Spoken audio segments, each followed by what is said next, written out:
atas istirahat sadayana. Bantuin bapaknya.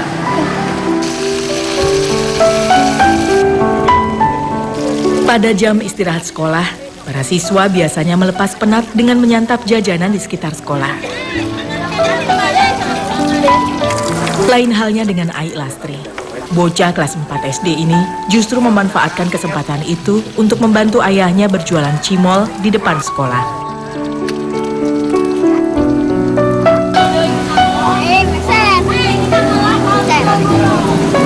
Rahmat, ayah Ai, sebenarnya tak pernah memintanya untuk membantu berjualan. Ia justru khawatir keadaan ini akan membuat Ai malu pada teman-temannya. Perasaannya bantu si Ai itu pengennya ya jangan bantu, kasihan sama si Ai, takut diajakin sama orang anak-anaknya yang lain gitu. Tapi gak apa-apa, itu kan buat latihan buat anak kita, buat kebaikan anak kita, supaya apa tuh nantinya gak gengsi gitu. Ai, ayo masuk, pelajaran sudah dimulai. Tangisan Ai bukanlah air mata penyesalan akan nasib, bukan pula keputusasaan. Belajarnya selesainya. Ia paham betul ayahnya sudah bekerja keras demi keluarganya. Ai tega melihat bapak jualan dorong-dorong gerobak. Ai gak malu bantuin bapak.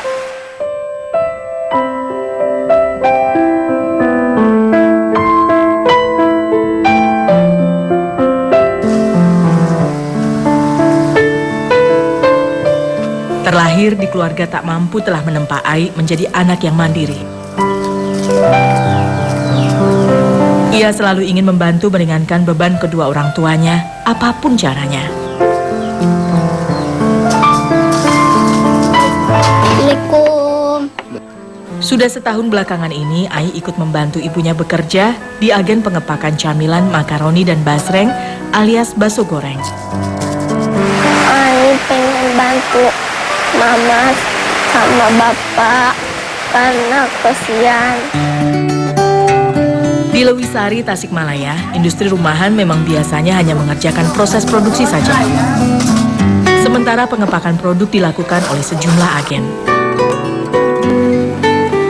Untuk membuat camilan makaroni berbumbu, bahan baku utamanya adalah makaroni, yakni sejenis pasta berbentuk bulat memanjang. Industri rumahan ini tidak mengolah makaroni sendiri, melainkan didatangkan dari Sragen, Jawa Tengah. Mula-mula makaroni dicuci sambil diaduk.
Pilihan rasa, yakni makaroni pedas dengan taburan bubuk cabai, serta makaroni gurih yang hanya diberi bumbu penyedap saja.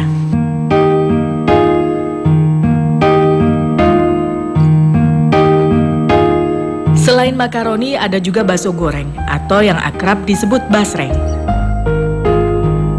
Bahan utamanya adalah tepung tapioka alias tepung singkong.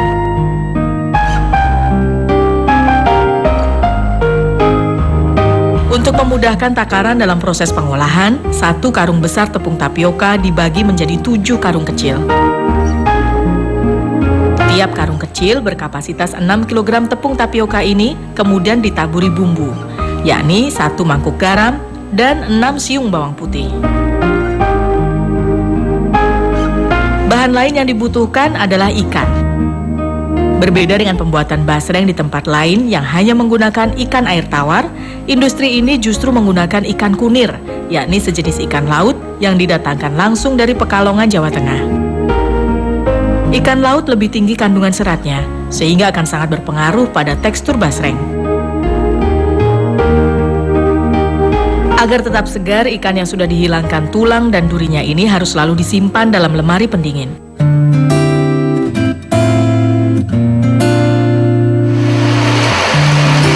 Proses pencampuran bahan dilakukan di dalam mesin giling. Mula-mula masukkan 4 kg ikan, lalu tambahkan adonan tepung tapioka yang sudah dicampur air. Barulah kemudian tepung tapioka kering yang sudah dibumbui dimasukkan dan digiling bersamaan selama 5 menit. Dalam sehari industri ini biasa membuat 160 kali adonan.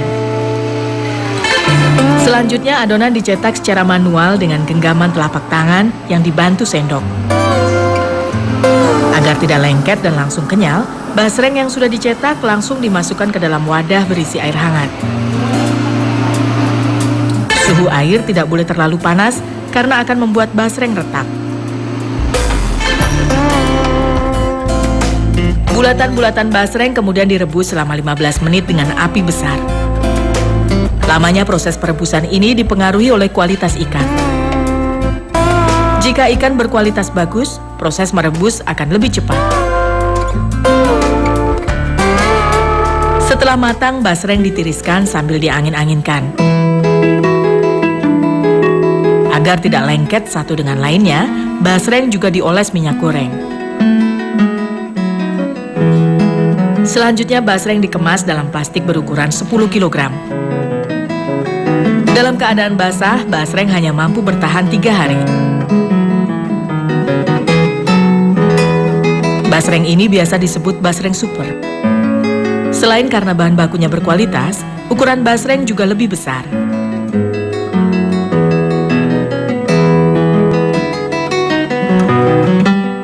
Setelah diproduksi, basreng maupun camilan makaroni ini kemudian didistribusikan ke sejumlah agen untuk dikemas dan dijual ke pasaran.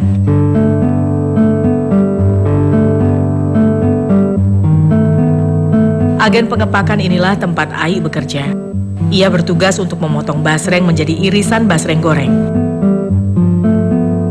Basreng kering ini mampu bertahan hingga 1 bulan.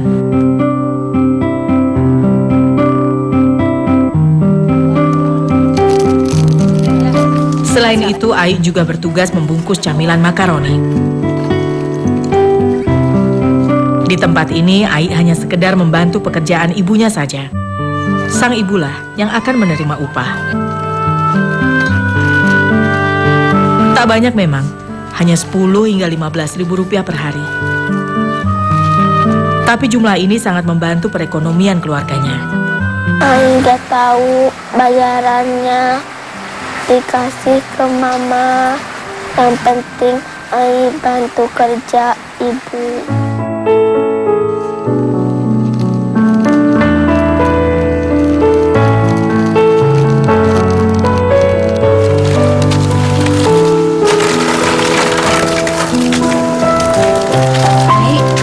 Nanya Gak ada sama mama. bade ui heula ieu sedada nangis wae ngeungan obo paintennya. Ai paham betul sang ibu kerap repot mengurus adik bungsunya.